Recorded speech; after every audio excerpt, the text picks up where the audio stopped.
संसार में माहेश्वर लिंग की पूजा अनादिकाल से प्रचलित है। काल गणना के संदर्भ में लिंग पूजा के समय को निर्धारित करना अत्यंत कठिन है। लिंग पूजा और उसके क्षेत्र पर यदि विचार किया जाए तो ऐसा प्रतीत होता है कि किसी न किसी रूप में विश्व के प्रत्येक क्षेत्र में शिवलिंग पूजन का प्रचलन रहा है। ईसाई धर्म के प्रचार से पहले पश्चिमी देशों की विभिन्न जातियों में सर्वत्र लिंग पूजा होती रही।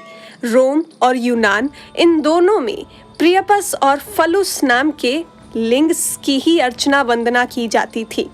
इन दोनों देशों के प्रचलित प्राचीन धर्मों में लिंग पूजन का महत्वपूर्ण स्थान था। लिंग पूजा के साथ ही वृषभ यानी बैल की मूर्ति भी पूजनीय थी, जिसे शंकर जी का वाहन माना जाता है।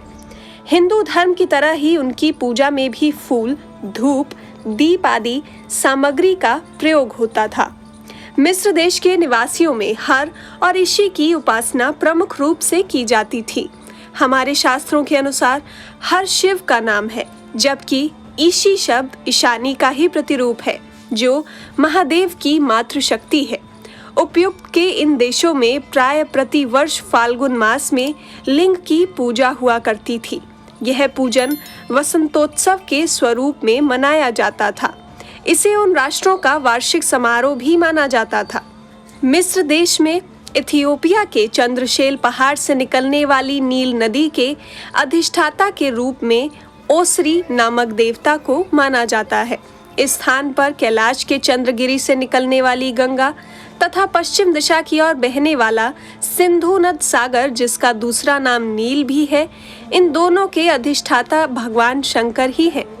फलुस शब्द का अर्थ है अद्भुत, जो संस्कृत के फले शब्द का बिगड़ा हुआ रूप है। इसका तात्पर्य यह है कि यज्ञ पूजन करने वाले अपने भक्तों को भगवान शंकर अति शीघ्र फल प्रदान करते हैं। फलुस की अर्चना में उस समय की ऋतु में उत्पन्न होने वाले फल भी चढ़ाए जाते थे। रचनाकार प्लूतार्क के लेखों से ज्ञात होता है कि उस समय मिस्र के देश में प्रचलित लिंग पूजा संपूर्ण पश्चिम के देशों में भी की जाती थी। चीन और जापान के प्राचीन साहित्य के आधार पर कहा जा सकता है कि उन देशों में भी लिंग पूजन का प्रचलन था।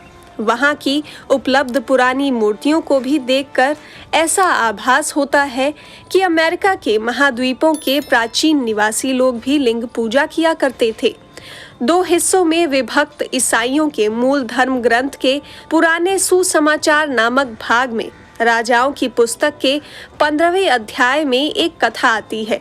उसमें कहा गया है कि रेहोबोयम के पुत्र आशा ने अपनी माता ममाका को लिंग के समक्ष बलि चढ़ाने से रोका था।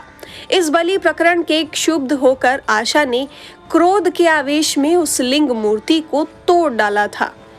यहूदी धर्म में भी लिंग पूजा का प्रमाण मिलता है। यहूदियों के देवता बेलफेगो की पूजा लिंग मूर्ति में ही की जाती थी। फ्रांस आदि देशों में अब लिंग पूजा नहीं दिखाई पड़ती है, किंतु वहाँ के प्रमुख प्रसिद्ध स्थानों में लिंग दर्शन आज भी होता है।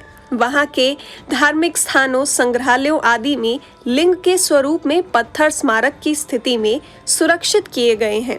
इससे स्पष्ट होता है कि फ्रांस सहित अनेक देशों में प्राचीन काल में लिंग पूजा प्रचलित थी। पूर्व काल में पश्चिमी देशों में लिंग पूजन का इतना अधिक प्रचलन था कि लिंगार्चा नाम से एक संप्रदाय ही प्रसिद्ध हो चुका था। हमारे देश में प्रसिद्ध लिंगायत संप्रदाय शैव मतावलंबियों के हैं, जो दक्षिण भारत में जंगम कहलाते हैं। शास्त्रों के अनुसार प्रलय की अग्नि में सब कुछ भस्म होकर शिवलिंग में ही समाहित हो जाता है। सृष्टि के प्रारंभ में सब लिंग से ही प्रकट होते हैं। शिवलिंग की पूजा तथा उनके दर्शनों से आध्यात्मिक स्वरूप की झलक मिलती है। लिंग मूर्ति के रहस्य को जानने वाले तत्वज्ञ शिव भक्तों को उनमें ही संपूर्ण पृथ्वी के पदार्थों का अनुभव होता है।